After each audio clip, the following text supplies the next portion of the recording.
வாழ்க வையகம் வாழ்க வளத்துடன் குரு வாழ்க குருவே துணை. உலகெங்கும் இருக்கும் மாயம் பக்தி அன்பர்களுக்கு டாக்டர் டிவைன் தினேஷன் அன்பான வணக்கங்கள். வாழ்வின் ரகசியங்கள், மீன ராசி மீன லக்னக்காரங்களுடைய வாழ்வின் ரகசியங்கள் என்னன்னு பார்க்க போகிறோம். இதுதான் கடைசி வீடு, பெண் வீடு, நீர் வீடு, சமுத்திரம் வீடு, முக்தி வீடு. இதுதான் இதில் வர்றது தான் ஃபஸ்ட்டு கடைசி 12ஆம் வீடு தான் முக்தி சொல்லும். இது முக்தி வீடு. ஓகேங்களா? சரி, இதில் வர மாதிரியே மீன் சிம்பல், 2 மீன் எங்கே இருக்கும்? சமுத்திரமில் இருக்கும். இது சமுத்திரம். கடைசியில் அது சொல்லுவாங்க, மேஷத்தில் பிறந்து மீனத்தில் முடியணுன்னுவாங்க. அந்த கடைசி ராசி. இதில் என்னென்ன நட்சத்திரங்கள் இருக்குது? பூரட்டாதி, உத்திரட்டாதி, ரேவதி நட்சத்திரங்கள் இருக்குது. சரி, இவங்களுடைய லைஃப் ஸ்டைல் எப்படி இருக்கும்? இது குரு பகவானுடைய ஆதிக்கம் பெற்ற வீடு. இதில் இருக்கிறவங்க ரொம்ப மெச்சூர்டாக இருப்பாங்க, ஹானஸ்ட்டாக இருப்பாங்க. குரு பகவான்றதுனால அறிவு இல்லை. இவங்க ஸ்கெட்சு போட்டாங்க. ஆனால் மீனராசி ஸ்கெட்சு போட்டதுன்னா அதை யாராலும் உடைக்க முடியாது. ஸ்ட்ராட்டஜிஸ்ட், பயங்கரமாக ஸ்ட்ராட்டஜி. ஆனால் அது அவங்களுக்கு வேலை செய்யுமான கேள்விக்குறி. அவங்களுக்கு பண்ணும்போது சொதப்பிடுவாங்க. ஆனால் வெளியே யாருக்காவது அவங்க பிளான் பண்ணி கொடுத்தாங்கன்னா அப்படி வேலை செய்யும். உங்களுக்கு யாருன்னா மேனேஜரோ, கன்சல்டண்ட்டோ, ஒரு கோச், குருவோ, இல்லை ஹஸ்பண்ட் ஒய்ஃபோ, இல்லை ஃப்ரெண்டோ மீனராசியில் அமைஞ்சிட்டாங்கன்னா கம்பு சிப்புன்னு அவங்க சொல்கிறத ஃபாலோ பண்ணுங்கள். அவங்களோட அட்வைஸு உங்களை லைஃப்பில் நல்ல மேலே தூக்கிட்டு வரும். சரிங்களா? இது ஒன்று. இவங்களுக்கு அப்படியே 7ஆம் வீடு யாருன்னு பார்த்தீங்கன்னா கன்னி, புதன் வீடு. இவங்களும் நல்ல அறிவு, ஹானஸ்ட்டு, சைலண்ட்டு.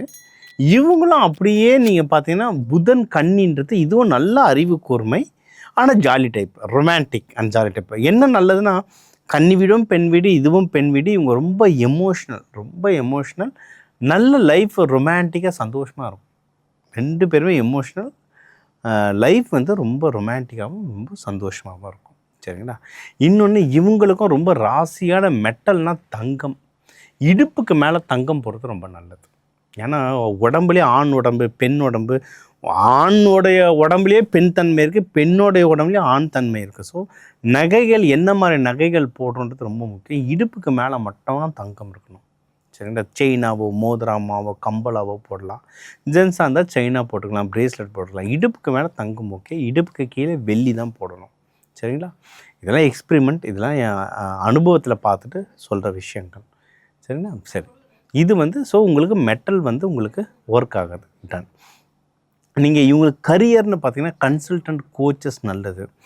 இதுவும் அரசாங்க உத்தியோகம். ஏன்னா குருன்றது அரசாங்கம். நீங்கள் நிறைய பேர் கவர்மெண்ட் ஜாபில் இருப்பாங்க, மிடில் லேயரில் இருப்பாங்க, சீனியர் மேனேஜர், சீனியர் டைரக்டர். நீங்கள் ஆஃபீஸ்லலாம் பார்த்தீங்கன்னா ப்ரைவேட்டில் கோச்சஸ் நிறைய பேர் இருப்பாங்க. சில பேரை நம்ம குருஜின்னு கூப்பிடுவோம். ஆஃபீஸில் நிறைய இந்த ஐடியில் இது பழக்கம். அவர் ஹெச்ஆராக இருப்பாங்க, ஆனால் குருஜின்னு கூப்பிடுவாங்க. எங்களில் ஒரு சீனியர் இருப்பார், அவர் குருஜின்னு கூப்பிடுவோம். ஏன்னா எதை பற்றி கேட்டாலும் சொல்லுவார், நல்லதாக சொல்லி தருவார். மீனராசி பக்கா குருஜி. நிறைய மீனராசி பாருங்கள், ஆஃபீஸில் அவங்கள மதிப்பாங்க. எதுனா ஒரு அட்வைஸ்னு அவங்ககிட்ட தான் போவாங்க. ஏன்னா கரெக்டாக அட்வைஸ் பண்ணுவாங்க. நிறைய விஷயம் அவங்களுக்கு தெரியும். ஒரு நல்லதாகவே அட்வைஸ் பண்ணுவாங்க. அவங்க தான். ஸோ இந்த மாதிரி கரியர், டீச்சிங், கோச்சிங், அஸ்ட்ராலஜி இதெல்லாம் எடுத்துக்கிட்டாலும் ரொம்ப நல்லா சிறப்பாகவே இவங்க வருவாங்க. உடல் உபாதைகள்னால் காலப்புருஷ தத்துவத்துக்கு இது பாதம். நீங்கள் மீனராசி ஜென்ரலாக பாருங்கள், பாதம் வலிக்குதுன்னு அடிக்கடி சொல்லுவாங்க. முக்கியமாக யார்தில் பார்க்கலான்னா இப்போ லேடிஸில் கர்ப்பம் ஆகிட்ட பிறகு டக்குன்னு அவங்களுக்கு அந்த கால் வீங்கிடும். கர்ப்பமாக இருக்கவங்க ஆசைப்பட்டதை வாங்கி தரணும், இல்லைன்னா கால் வீங்கிடும்னுவாங்க. மெயினாக அது எதுனா மீனராசி டப்புன்னு கால் வீங்கிடும். அவங்களுக்கு பிரச்சனையே காலில் தான் வரும். ஸோ அவங்க கால் நல்ல செருப்பு, கிழிஞ்ச செருப்பு அந்த மாதிரிலாம் போடக்கூடாது. எப்போவுமே செருப்பு போட்டிருக்கணும். பிளாக் போடாமல் வேறு கலர்ஸ் செப்பல் போடுறது ரொம்ப நல்லது. அதுவும் இப்போ ஜென்ம பகவான் சனி. ஏன்னா இப்போ இந்த வீடியோ பப்ளிஷ் ஆகிற நேரத்தில் ஜென்ம சனி மீனத்தில் இருக்க கால் வலி ரொம்ப ஜாஸ்தியாக இருக்கும். கால் சுத்தமாக வச்சுக்கணும். சாக்ஸு தினமும் துவைச்சி போடணும். நல்ல ஷூ, நல்ல செப்பல்கள் இவங்க போடணும். ஹஸ்பண்ட் ஒய்ஃபுக்கு ஒன்று சொல்கிறேன், இவங்களுக்கு இப்போ 7ஆம் வீட்டில் சனி பகவான் பார்வை பார்க்குறதுனால கொஞ்சம் டஃப்பாக இருக்கும். யாருக்கு மீன ராசி லக்னமோ அவங்க பாதத்தை லைட்டாக அமுக்கிட்டே பேசுங்களேன், நீங்கள் சொல்கிறத அவங்க கேட்பாங்க. ஹஸ்பண்ட் எப்படி ஒய்ஃப் காலை அமுக்கலாம்லாம் என்ன கேட்காதீங்க, அது அவங்களுடைய வசதிகளை பொறுத்து.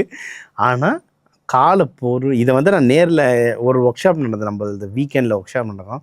ஒரு 100 பேர் 100-150 பேர் இருப்பாங்க. அதில் ஒரு அம்மா வந்துருந்தாங்க, அவங்க மீன ராசி.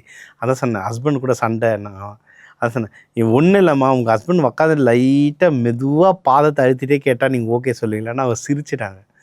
வேலை ஏன்னா உங்களுக்கு கால் வலி அப்படி இருக்கும். அதுதான் இப்போ அவங்களோட வீக்கஸ்ட் பாயிண்ட். எப்போவுமே அது இப்போ ரொம்ப வீக்கஸ்ட் பாயிண்ட். ஏன்னா சனி பகவான் இருக்கிறதுனால மெதுவாக அமுச்சிட்டு கேட்டாலே அவங்க வந்து ஈஸியாக சொல்லிடுவாங்க.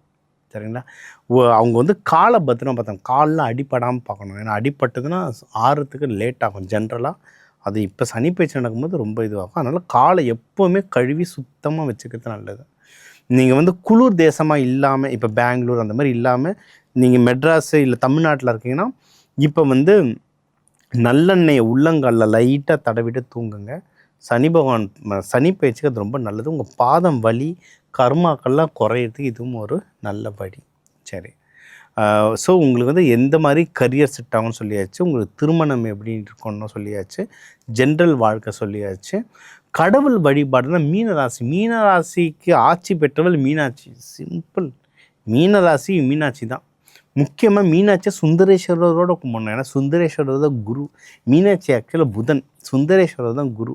அதனால் மீனாட்சி அம்மனை சுந்தரேஸ்வரரோடு சேர்ந்து கும்பிடும்போது வாழ்க்கையில் சிறப்பாக வருவீங்க. தட்சிணாமூர்த்தியை வழிபாடு பண்ணலாம். குரு பகவான், நவகிரகங்களில் குரு பகவான் இருப்பார், அவர் வழிபாடு பண்ணலாம். லக்ஷ்மி நரசிம்மர் வழிபாடு பண்ணலாம். இவங்கெல்லாம் வியாழக்கிழமை குரு ஹோரையில் வழிபாடு பண்ணுறது நல்லது.